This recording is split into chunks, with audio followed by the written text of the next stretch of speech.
So this episode is brought to you by Sports and Ortho Physical Therapy.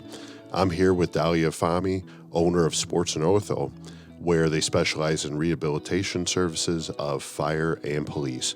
Dahlia, welcome. Thanks, Corey. It's really nice to be here. Thank you for having me.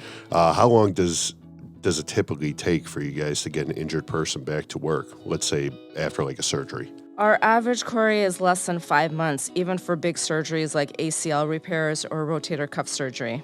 In the last 17 years that we've been open, we've had less than 10 people not return back to work from an injury. I think that's a pretty good track record. Wow. Yeah, that is impressive. Well, folks, there you have it. If you're looking to get back from an injury, look up our friends at Sports and Ortho.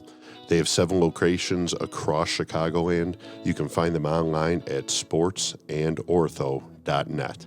Thank you, Dahlia, for being here. Pleasure was all mine, Corey.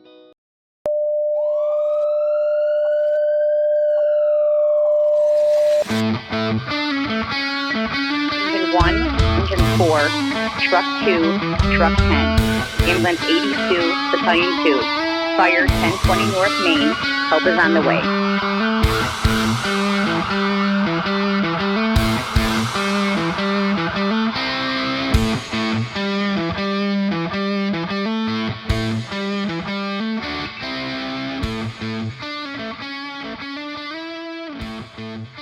Okay, welcome to Chicago's Bravest Stories. This roll call is with Mark, who is a retired CPD bomb squad technician. Is that what you would call yourself, Mark, a technician? Yeah, the department called us explosive technicians, but bomb technician or, yeah. You're commonly referred to as the bomb squad. Yeah, right? Exactly. Congratulations on your recent retirement. How's that going so very far? Much. It's going quite well. I recommend it highly. So yeah, it's a good thing. So how long did you have on with CPD? 31 years. How did you start? How did you get involved with the police department? Because I know you can't just get hired on with the police department and go right to the bomb squad. Tell us about how you started. Yeah, well, I mean, I was like everybody else. I got on in 1988. I think I took the test in 84 or something, maybe 86. I don't recall that, but there was like 20,000, candidates. Everyone went to high schools and stuff. I ended up going to Lane. We took the test, and you waited, and you waited, and you waited, and then I eventually got on in 1988. I was assigned to the 23rd district for my probationary period. Like a recruit. And then I was there for about a year, and I went to the 25th district at Grandin Central. I was there for about 8 years, and just doing patrolman work and stuff. And a test came up for youth, so I became a youth investigator, and I had about 8 years on the job at that point. And it's about, I'm trying to think, 96. And a couple of years later, I went to the bomb and arson section. And then that's where I wanted to go. I know back in those days, they would tell you, I mean, they would tell you at these different, the chief of detectives would come in and say, listen, if you want to go to a certain area or auto theft in those days or bomb and arson, go interview with that commander. So that's what I did. And so I had gone to school for fire science and stuff like that. And I remember the commander, his name was Jack Kennedy. He asked, why do you want to do this? I'm like, well, I went to school for it. It just always interested me. I really didn't have a big driving desire to look at homicides and stuff. Right. You went to school for fire science prior to getting with CPD? Yeah, I did. Oh, okay. Yeah, I did. And it worked out well, and so he was good enough to, so I'll ask for you. And I think there were only 2 spots, and I got one of them, and I was, I told him, I said, I don't have any clout. I don't have any whack. You're not going to get a call from, the cardinal, or you're not going to get a call from an alderman. I don't have any, but, and he said, well, I'll ask for you, which I was like, wow, cool. So I worked there in the bomb and arson section for, I want to say about 5 or 6 years as an arson investigator, and they sent me to a lot of school, cause and origin and all the different facets of fire. And and they kept on sending me to different schools, So then about, I'm going to say like 2003, 2004, they had openings on the bomb squad, and I applied, and I got on the bomb squad, and they sent me to a lot of schools, basically the training to just get, you have to go through a series of tests to get on the bomb squad, and then we had to go through a hazardous materials course through the Chicago Fire Department, and then we were eligible to go down to Huntsville, Alabama, for a course in, the basic bomb tech course, and that's how I got on. That's what happened with me. You didn't have this desire to always want to be a bomb squad guy. You kind of got into it because you got in with the Arson, kind of made a move over to bomb. So this wasn't like something that you really had your heart set on. No, it wasn't. No, it wasn't. I wasn't a kid. As a kid, I wanted to be a fireman. I thought that would be the best job. And so I went to school, and I'm like, maybe I'll get on the fire department. Well, what I think the fire department's got 4,000 or 5,000 guys, and the Chicago Police Department had 13,000, so my shot was better. But then I would see the bomb squad and the bomb and arson section. It was kind of divided in two. They had the arson guys and the bomb guys, and I saw how some of how they worked and the tools they used and stuff, and it became very interesting to me. What was your rank within the police department at the time that you became a bomb squad guy? I was a detective. Okay.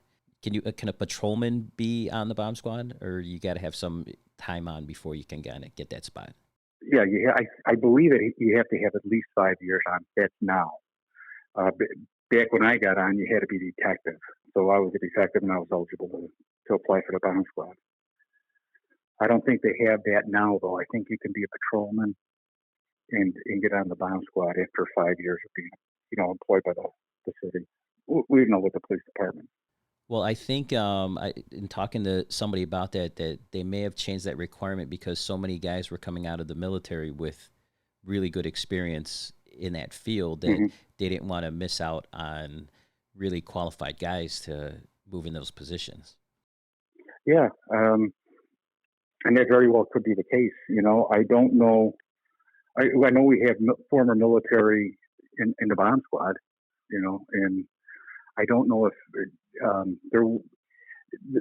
I don't think there was a lot of them that actually were EOD technicians in the military. They were just, I shouldn't say just, but they had regular Army jobs or military jobs,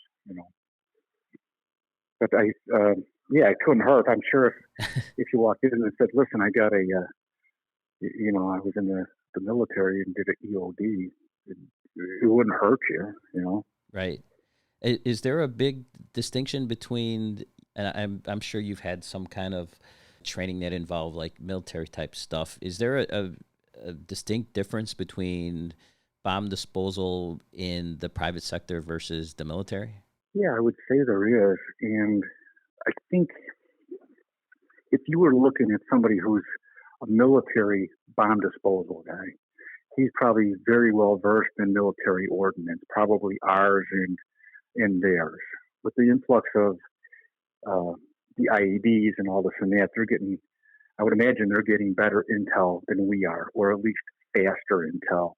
But, the unique thing too, and I would imagine, and I was never in the military, but what I've heard is there's been cases of, well, there it is. Well, we can stay way in the back, and if, shoot it and it blows up, and rightfully so. If they're in the middle of nowhere, who cares if, they shoot a device and it's high orders. They're far enough away, no one's around.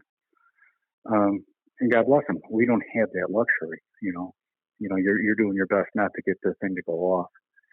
Because it's just the nature of the beast. We populated and you do the best you can, but the last thing anybody wants is the damn thing to go off.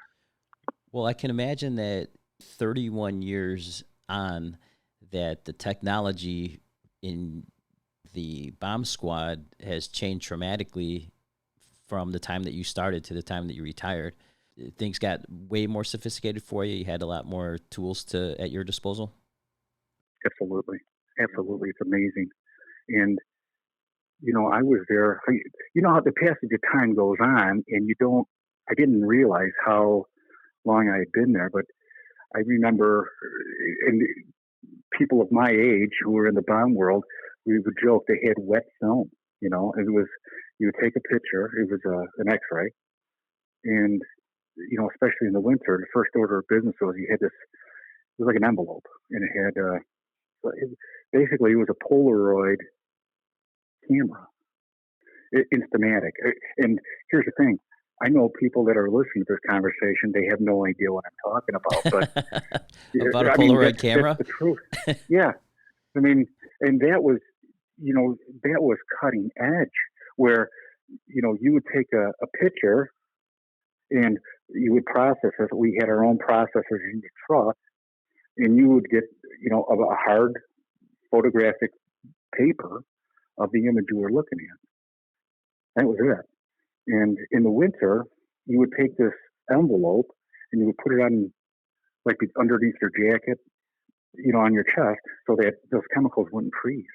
That's where it was, and that was, and the first time I saw that, I was like, this is amazing. It requires you didn't have to plug it in. You got an image. Yeah, it was, and now it's so much better. It's so much safer, and then I'm not saying it's not safe now. It's still a dangerous job, but from where we started out, it was, we have a robot now through purchasing and stuff like that. And actually my current boss, or my former boss, who's still there, we started buying robots and looking for grants. And, the first robot we saw was literally almost like an erector set, where if you wanted the arm in one position, get it in that position. If you found out it wasn't going to work in that position to move something, you had to call the robot back and take the rod out. You put another rod in and put the pin back in and then send it back down there. I mean, now you can actually move this stuff. It's changed dramatically. It's just amazing. Would you say that a good majority of the bomb disposal jobs that these guys go on, that there's still an element that somebody's got to physically put hands on this device? There's been times where you have, we've always been trained, you don't touch it. You do not touch it. And if you can pick it up and do something in 5 seconds, or it's going to take you 5 hours to move it via, mechanical means with a robot, get a robot. That was always the mantra. They do not, they don't want us picking things up.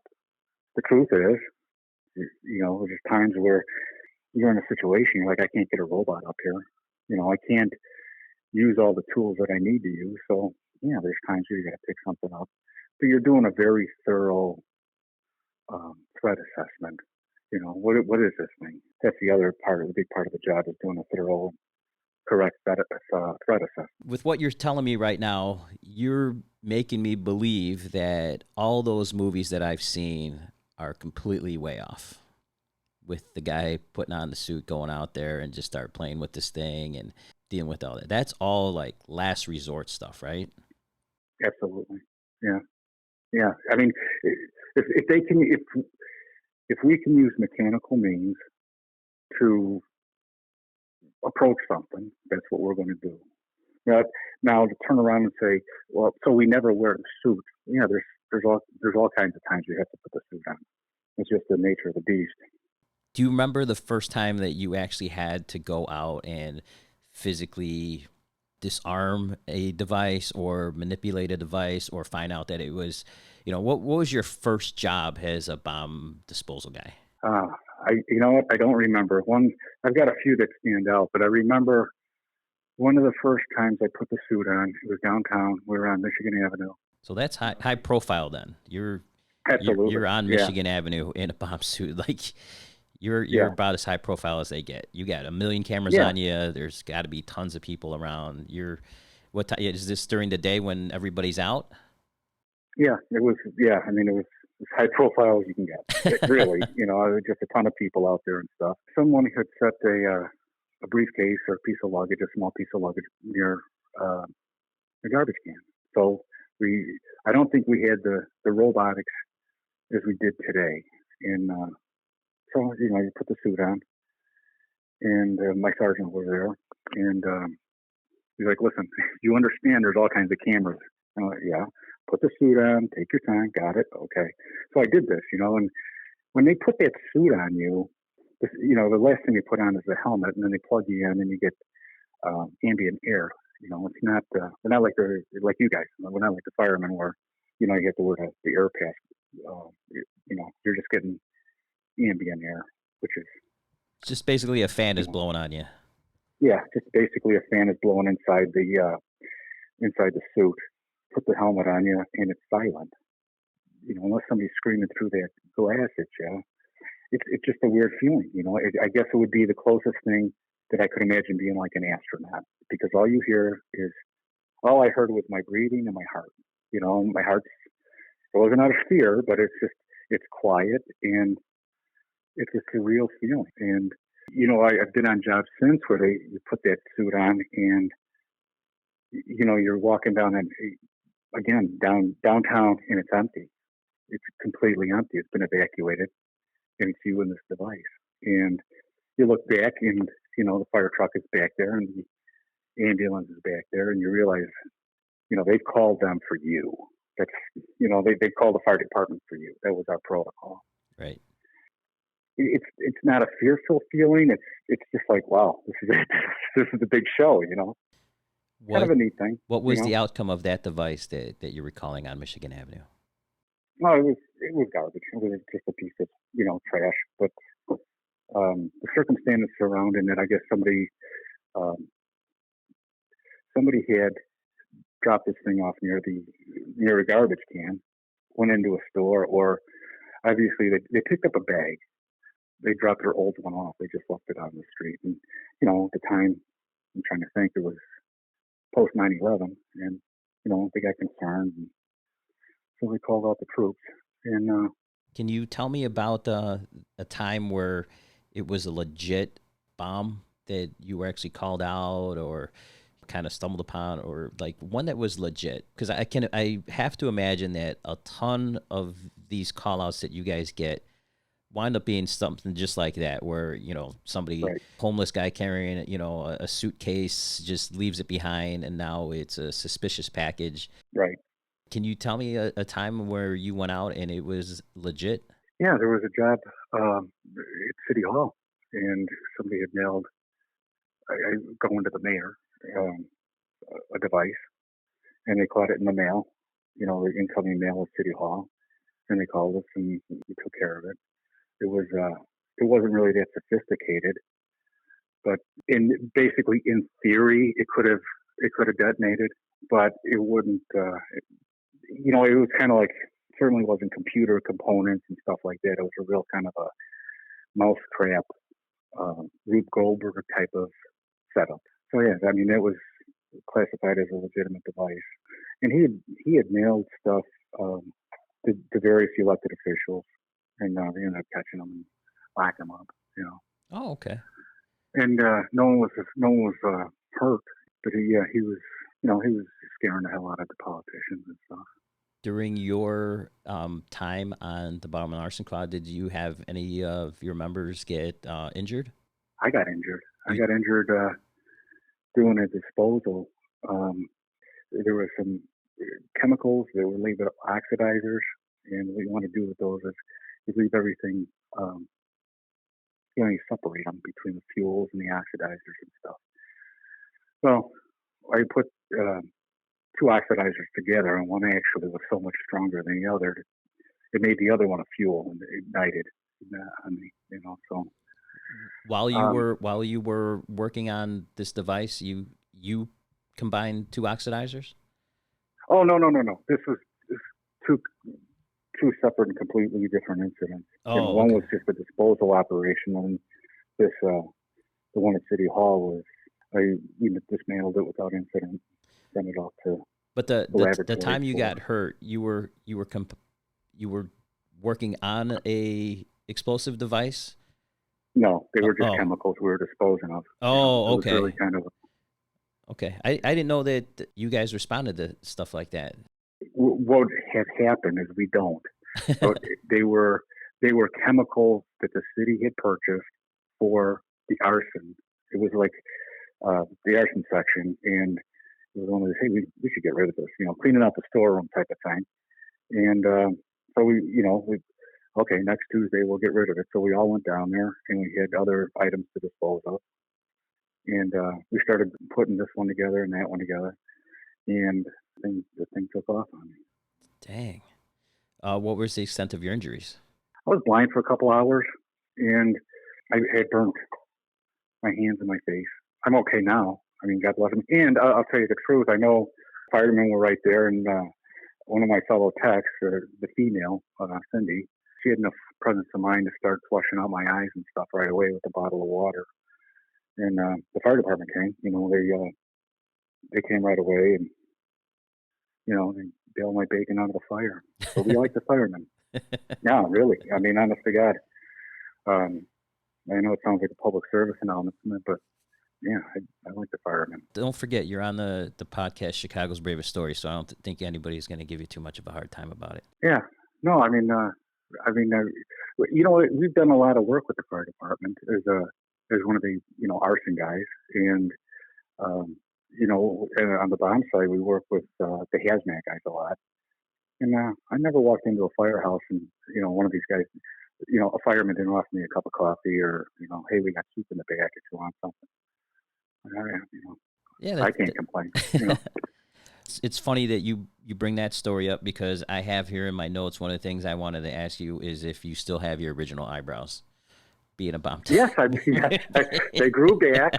It was a good time, I'll tell you. And there's a whole story that goes beyond this. Okay, is so I'm sitting there in this field now, and I'm like, okay, and we'll call the fire department and all this and that. And point of note is they changed the protocol now, and I was a big guy like pushing this is like, hey, before we do anything, let's get the firemen here. Right. Because we used to unload everything and pack it all up, and then when we were ready to detonate it or do whatever we were going to do, we would call the fire, in non-emergency, and hey, can you send somebody out?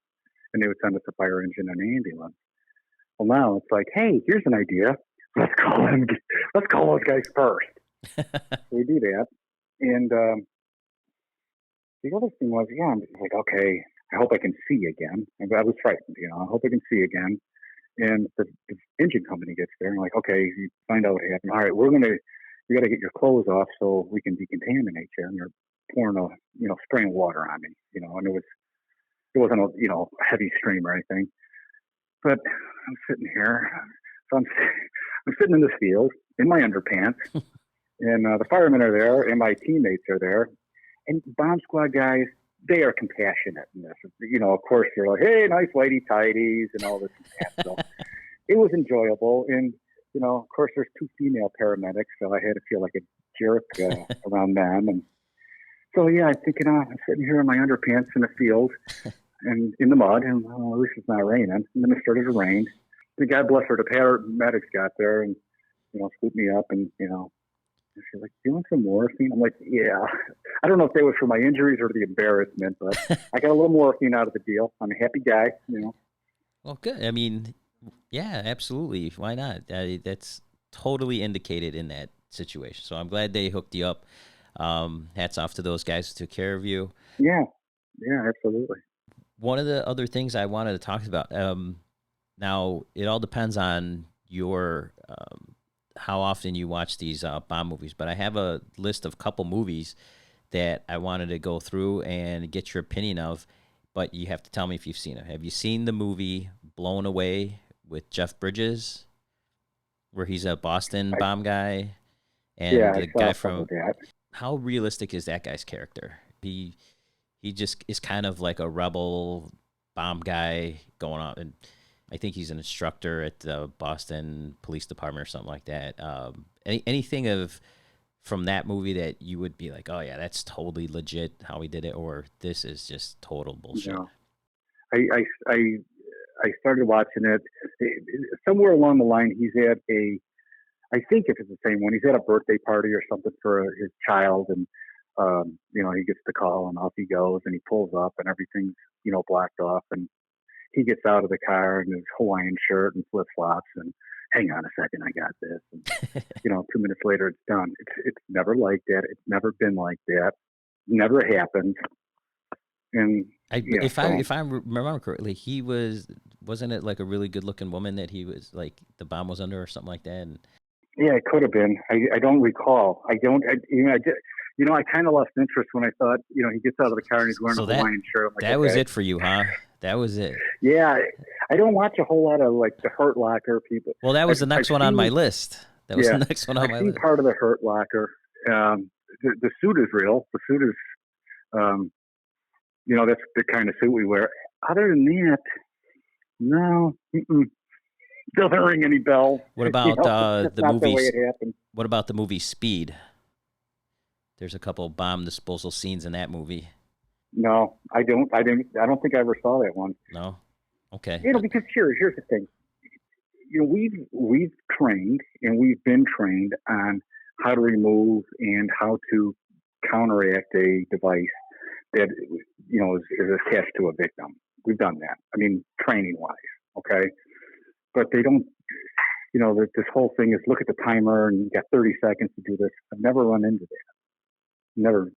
What was that a while back, a guy had a bomb connected around his neck and had a sign on it and it wound up blowing. There was a whole documentary of it. Yeah. Do you remember what that was?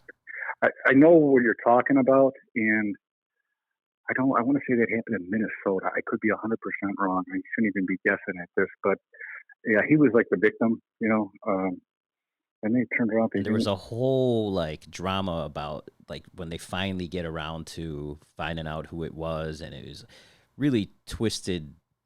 Super interesting documentary. I wish I could remember off the top of my head what it was, but that thing went off, and I was like, Jesus Christ. Yeah, and they couldn't get it off of him, right? Right. There was no way to get this thing off of this guy. Yeah. And it was basically like the police just had to form the perimeter, and I can't even imagine what they're telling this guy. Right. Yeah. That's a nightmare scenario. Yeah. Did you guys have anything as harrowing as that in your career? No, I can't say I have. That would be the, that's the thing that keeps people up at night. That's the worst possible scenario, I would imagine. We've trained for different events like that, to some degree. We've done a lot of training and do, the stuff you'd see on TV. Could, to some degree, we could do that.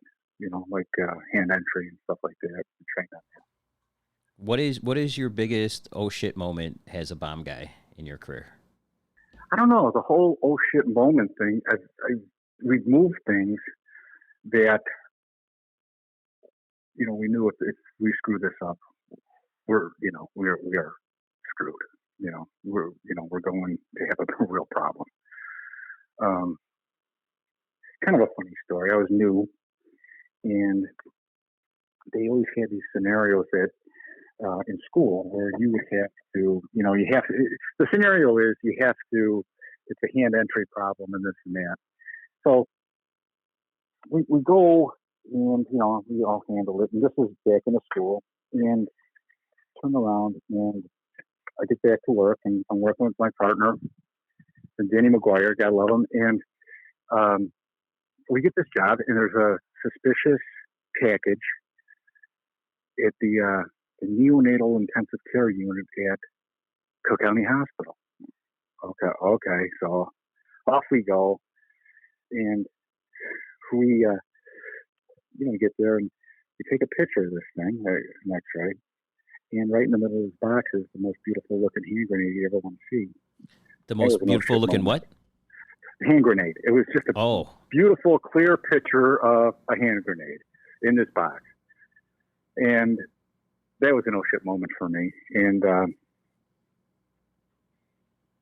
So Danny turns around and he had realized that it was an overexposure from the previous job in this old piece of film, that it was this old setup. And I didn't know. And he's like, okay, I know it happened. So we rectified the situation. But one of the hazmat guys says, I've been doing this for about 27 years. He goes, that threw a scare into me. Like, I've been here for 2 weeks. I shit my pants, So, yeah, that was kind of an oh shit moment. So there was no hand grenade. It was just overexposed from an old picture of an hand. So that run before was an actual hand grenade. Right. Yeah. And, that's what we would get. That was probably pretty much our bread and butter is military ordinance and stuff, And basically the scenario was always pretty much, Grandpa died and the kids are, Grandma had the house and then Grandma died and the kids are cleaning out the house and they find something in the attic. That happened a lot.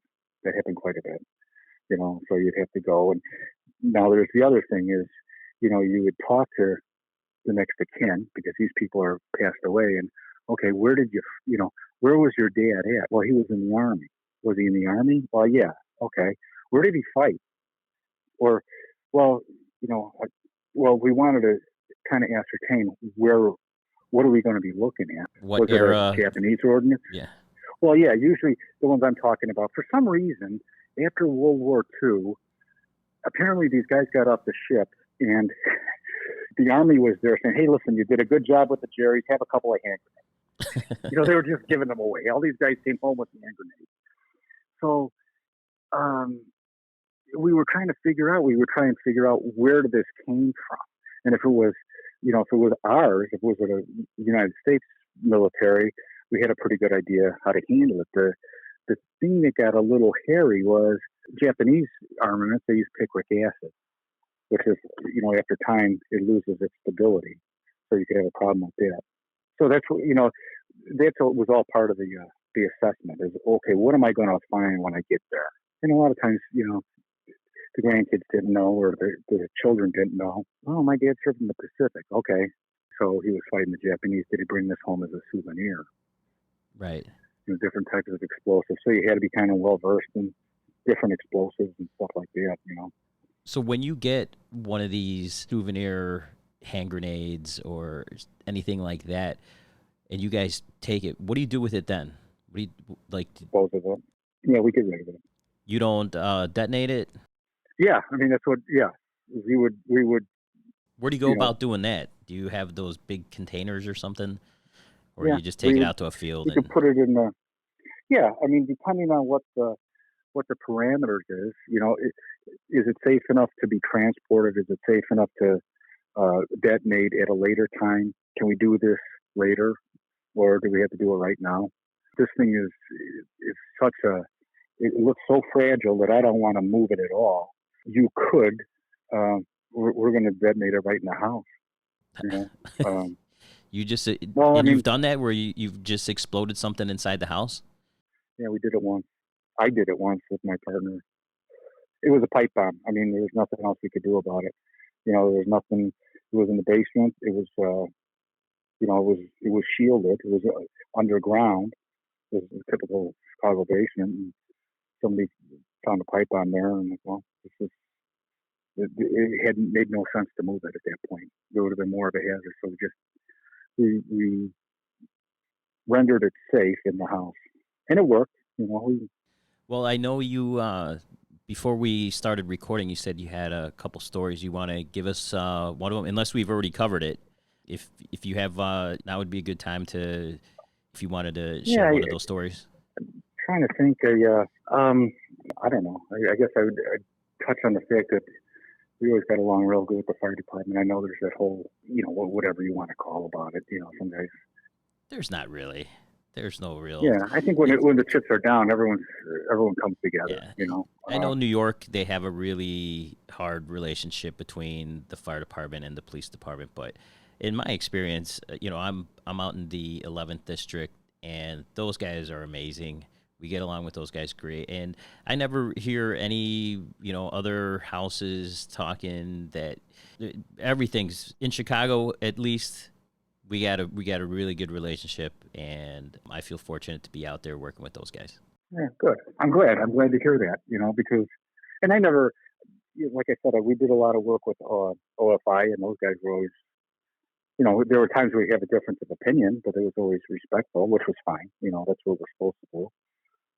And I worked a lot with Glenn Lyman and Dan O'Connell on the hazmat teams and stuff, and they were great to us. I mean, that was the first order of business. Make sure you guys are safe, and God bless them. And I mean that. I know it sounds like a public service commercial or something, but I had nothing but good things to say about the firemen. I got a story for you though. O'Hare Airport, they decided they're going to have a training situation. So the deal is that they're going to hide a small amount of explosives in this piece of luggage. They're going to call the canine guy. He's supposed to, and they're going to see what he does. Now, this is not the bomb squad's idea. This was the boss's idea. Okay. So I'm supposed to sit like behind a newspaper or something just to make sure that no one steals this luggage with the explosives in it. So I'm watching, and sure enough, the canine guy gets there and he does his business and dog alerts. And okay, so he gets on the radio and says, "Okay, I've got something, and I need this and I need that, and send me a sergeant." And, okay, and it's all going down like clockwork. And another canine guy starts approaching him, and his eyes are wide open. And the sergeant comes up and he's like, "Okay." And the second canine guy goes, "Yeah, I got something on back there too." Where you weren't doing the training. Right, exactly. This is not part of the scenario. So we get the information on the bag, and the FBI is in.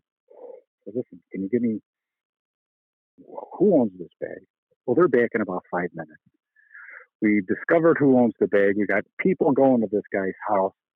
I mean, it was like literally within 5 minutes. So I'm thinking, okay, this is still a training scenario because nothing ever happens this fast. Nothing. It was going too well, right? Yeah, it's going too well, exactly. So the sergeant's like, "Listen, this is not part of the drill." "Okay, all right, Sarge, sure, it's not part of the drill." It's like, "No, really, you got to understand, this is not part of the drill." I'm like, "Okay, well, here, if it's not part of the drill, let's shut down Terminal 3.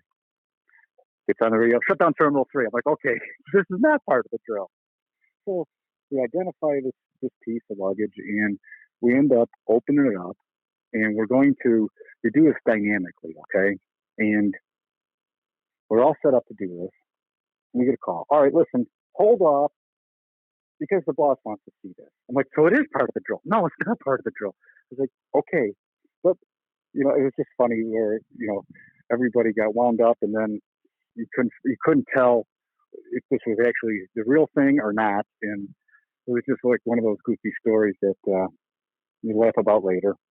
But, we opened it up. They actually found out that there was nothing in that bag, but the guy had previously stored ammunition in that box, with a piece of luggage. Dang, and the dog hit on the dog hit on that. hit on it. Wow. Yeah. And, I don't know, the canine guys, for false positive and stuff. I'm like, hey, I can do that for the rest of my life, false positive. We've had real good luck with the the canine guys too. They're real helpful. Those dogs are wonderful. Dang, that dog needs a raise. Yeah, He showed up the other dog. Yeah. But they really worth their weight in gold, And I had another job. This guy was being tailed. He was being surveilled by the police. Let's just say that. I don't know. It was narcotics or some secret unit. And they were looking at this guy. Well, he gets out of his house and he's got what appears to be a bomb with him, like a piece of mortar. So they ended up stopping him, and they said, "Hey, we got this thing in the car." So they call us, and in those situations they call out bosses and So the deputy chief gets there. Okay. I get there, and I said, okay, where is it? It's in the car. Everything's pretty evacuated. Good. I said, this is what I want to do. I just want to, we'll get everything we need. Let's do that now, because I want to pick this thing up. I'm going to get it, and we're going to go. We're not fooling around. We're just going to take it and be gone. It's like, okay. So he goes, before you do that, I want to evacuate those 4 houses on the corner, one on each corner. I said, okay. I said, I don't think you need to, but, well, if this thing explodes, I'm going to have to get a CR number on you, which is like a complaint. He goes, let's not go through that. And hey, you're the boss. This is, that's fine. It didn't matter to me. And he's like, yeah, let's just do it that way. Okay. So he does that, and I'm ready to make my approach and this and that. You do understand, if this thing takes off on me, your CR number is going to be the least of my problems, right? Right. He's like, yeah, I know. I said, okay. So we're on the same page. So we moved it, and got it out of there. But listen, I don't have any of those really, like I said, there I was. Right. And the clock was ticking down. It's never happened.